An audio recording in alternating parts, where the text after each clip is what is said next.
हाँ जी, ये असाइनमेंट का अब next question, right. This question is one of the most important question, right. और ये क्वेश्चन जो है आप लोगों का एनसीईआरटी से ही रिलेट होने वाला है। ये क्वेश्चन थोड़ा सा जो है एज अ बिल्कुल सेम है एनसीईआरटी में जो आप लोगों ने किया हुआ है ऑलरेडी। ओके, सो क्वेश्चन कह रहा है a motor boat can travel 30 kilometre upstream, 30 kilometre upstream and 28 kilometre downstream, right, in 7 hour. Okay, so it can travel 21 kilometre upstream and return in 5 hour. Okay, find the speed of the boat in still water and speed of the stream.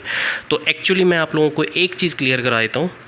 Upstream और downstream का जो cases है, right, आप लोगों ने किया हुआ है पहले भी, बट फिर भी आप इस चीज़ को समझ लो। Upstream in the sense, right, कोई जो वाटर का जो फ्लो है, राइट, अगर उसी डायरेक्शन में वाटर भी फ्लो हो रहा है और उसी डायरेक्शन में बोट भी फ्लो हो रहा है, राइट, तो वो केस आता है आप लोगों का डाउनस्ट्रीम में। और अपस्ट्रीम की बात करें तो अपस्ट्रीम में बोट जो है वो अपोजिट डायरेक्शन में ट्रैवल करता है जो आप लोगों का वाटर होता है उस डायरेक्शन के। ओके, तो यहाँ पे दोनों अलग अलग केसेस है। तो डाउनस्ट्रीम यानी कि वाटर के साथ साथ बोट का भी फ्लो होना, तो एडिशन होता है यहाँ पे, और वाटर के साथ साथ आप लोगों का बोट का अपोजिट डायरेक्शन में चलना, दैट इज़ अपस्ट्रीम, राइट। तो यहाँ पे माइनस होता है। तो इस सिचुएशन में जो है आप दो कंडीशन लेंगे, एक है एक्स, दैट इज़ बोट की जो स्टिल वाटर के साथ जो स्पीड है वो, और दूसरा जो आप लोगों का स्पीड है स्ट्रीम का, यानी कि पानी के बहाव का। ओके, दैट इज़ आप लोगे y किलोमीटर पर आवर। तो अपस्ट्रीम के लिए और डाउनस्ट्रीम के लिए जो केसेस बनेंगे वो आप लोग देख लो एक बार, right. For downstream that is x plus y. Okay, ये केसेस आप लोगों के डाउनस्ट्रीम के लिए है। और वही चीज़ अगर मैं अपस्ट्रीम के लिए बात करूँ तो upstream that is x minus Y. X और y मैं ऑलरेडी आप लोगों को बता चुका हूँ कि स्पीड आपने किस चीज़ के लिए x और y किलोमीटर पर आवर लेना है। ओके, तो अकॉर्डिंग टू क्वेश्चन जो इक्वेशन में जो बोला गया है आप उस क्वेश्चन को ध्यान से समझना। अब मैं जो बोलने वाला हूँ, ओके, इक्वेशन कैसे वर्ड्स प्रिडिक्ट करोगे आप लोग। तो सबसे पहले इक्वेशन में देखो, इन्होंने बोला है a motor boat can travel 30 kilometre upstream, 30 kilometre upstream, right. Formula वही अप्लाई होगा आप लोगों का जिगरी यार जिगरी दोस्त वाला जो फॉर्मूला है, that is speed is equal to distance upon में टाइम। ओके, तो यहाँ पे 30 किलोमीटर डिस्टेंस है, राइट, 30 किलोमीटर अपस्ट्रीम के लिए। तो अपस्ट्रीम किसके लिए है? अपस्ट्रीम। तो यहाँ लिखो x माइनस वाई, प्लस करें, इन दोनों का जो सम है वो इक्वल टू आएगा फेज जो आप लोगों को लास्ट में गिवन है। ठीक है, अगला जो कहते हैं इसी के साथ इक्वेशन में 28 kilometre downstream, 28 kilometre downstream, downstream यानी कि x प्लस वाई, इन दोनों को जो है कितना टाइम लगा था, that is total 7 hour. Okay, ये 7 आवर इसमें आप लोगों को कंप्लीट हो गया है। ये आप लोगों का इक्वेशन नंबर फर्स्ट आ गया है, that is first. Same as अगला इक्वेशन में भी आप लोगों का यही कह रहा है कि 21 किलोमीटर आप लोगों को अपस्ट्रीम लग रहा है, 21 kilometre upstream, right, and return in 5 hour, मतलब 21 किलोमीटर ही उसने रिवर्स में रिटर्न हुआ है। तो that is also downstream, that is x plus Y is equal to how much 5, yes 5। एक बार कंफर्म कर लो, फिर उसके बाद इसको लिख लो, वरना खामखा आप लोग परेशान हो जाओगे कि क्वेश्चन को करते कैसे हैं, राइट। तो ये इसी तरीके से ये रहा आप लोगों का क्वेश्चन, और इस क्वेश्चन को अब आप ध्यान से सॉल्यूशन करेंगे। ओके, किस तरीके से, जैसे एनसीईआरटी का जो आप लोगों ने 3.6 एक्सरसाइज के क्वेश्चन किया था, 1 में x माइनस वाई को a लेट करके, 1 में x प्लस वाई को b लेट करके, और सिचुएशन क्रिएट करके उसके बाद इसका एक पैटर्निक सॉल्यूशन। ठीक है जी। तो अगर आप देखोगे यहाँ पे इसको कैसे करना है, तो हम यहाँ पे लेट कर लेते हैं। लेट 1 में x माइनस वाई को आप a लेट कर लो, और 1 में x प्लस वाई को b लेट कर लो। ओके, तो इस सिचुएशन में जो आपका इक्वेशन बनेगा अब वो आएगा, that is 30a plus 28b is equal to 7। Okay जी, तो इसमें आएगा आप लोगों का 21a plus 21b is equal to 5।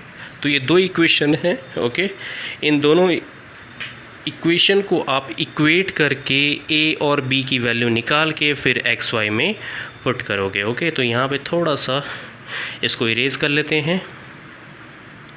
तो यहाँ पे मैं इक्वेशन नंबर फर्स्ट से जो है a की वैल्यू पुट करके दैट्स निकाल के, यानी कि हम b में पुट करेंगे, तो a इज़ इक्वल टू हो जाएगा 7 माइनस 28b अपॉन में दैट इज़ 30 ये ए की वैल्यू हमने कोऑर्डिनेट करके अब बी में हम पुट करने वाले हैं। नाउ 21 ए की वैल्यू पुट कर दीजिए, 28 बी अपॉन में 30 दैट इज़ 21 बी। मैं यहाँ पे डायरेक्ट कर रहा हूँ ताकि आप लोगों का टाइम वेस्ट ना हो। ओके, थोड़ा कट कर लेते हैं, जो कटता है तो 7 3 जा 21, सॉरी 3 7 जा 21 एंड 3 1 जा 3 दैट इज़ 10। ओके, तो ये आप लोगों का जो इक्वेशन बनेगा एक बहुत ही बढ़िया सा इक्वेशन आएगा। 49 minus that is 28 B into 7 plus 210 B is equal to 50। Okay, तो यहाँ पे इसको मल्टीप्लाई कर लेते हैं फटाफट से। बी वाले को एक साइड रखो, बिना बी वाले को उधर भेज दो। तो ये आ जाएगा आप लोगों का 8 7 जा 56, ओके दैट इज़ 5, 7 2 जा 14, 14 and 5 दैट इज़ 19, 196 बी।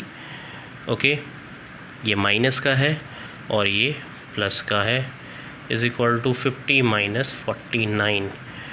तो इसको माइनस करिए, कितना आएगा बताइए आप। 210 में से दैट्स 4 बी और आई थिंक 14 आएगा ये। ओके, हाँ जी, तो ये 14 आ रहा है। हाउ मच 9 दैट्स 10 मच, हाँ 19 इज़ इक्वल टू 1। तो बी की वैल्यू आ गया है 1 अपॉन में 14। ओके, तो ये रहा आप लोगों का बी की value that is 1 by how much 14।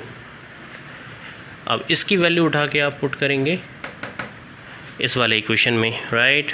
तो इससे मतलब इस वाले इन द सेंस ए की वैल्यू निकालने के लिए, तो ये रहा A is equal to 7 minus 28 into B की वैल्यू है 1 अपॉन में 14 अपॉन में 30। ए इज़ इक्वल टू 14 2 जा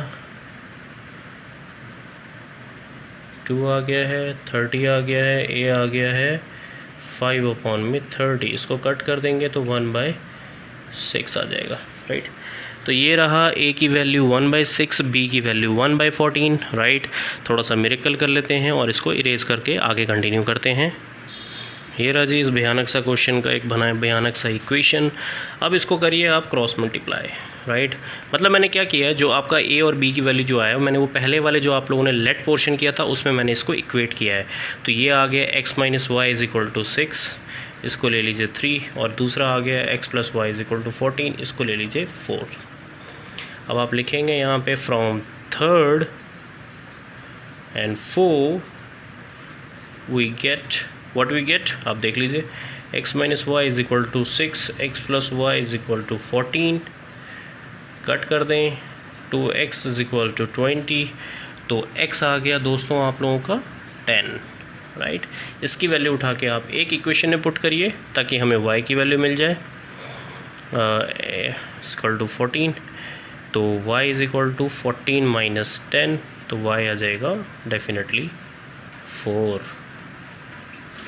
राइट। तो इस तरीके से आप लोगों ने x और y की वैल्यू फाइंड आउट करना है। ओके, तो डाउन स्ट्रीम और अप स्ट्रीम का सिचुएशन इस टाइप से ही, थोड़ा सा लॉन्ग मेथड है ये एंड सबसे बेस्ट मेथड है और बहुत ही ज़्यादा इंपॉर्टेंट क्वेश्चन है। तो कभी गलती मत करना और बढ़िया से क्वेश्चन को करना और बिना टाइम वेस्ट करे करना। Okay, with a big smile and do the question.